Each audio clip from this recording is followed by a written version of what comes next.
Welcome to the Visual Fractions YouTube channel. Today, we're going to explore how to convert the fraction 45/100ths to a decimal.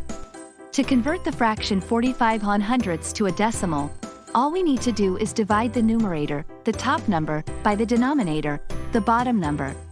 So, we simply divide 45 by 100.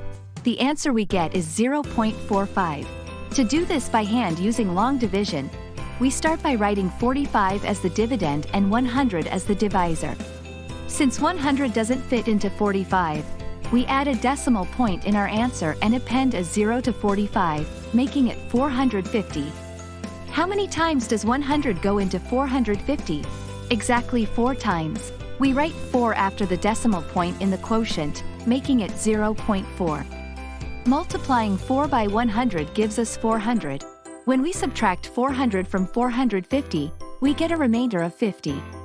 Next, we add another 0 to the remainder, making it 500. How many times does 100 go into 500?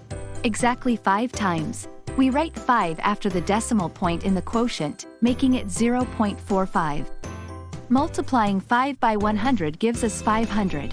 When we subtract 500 from 500, we get a remainder of 0.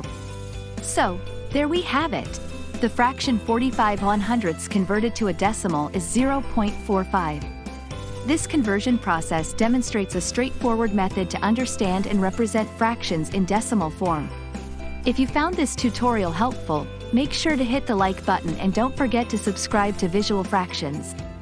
Thanks for watching.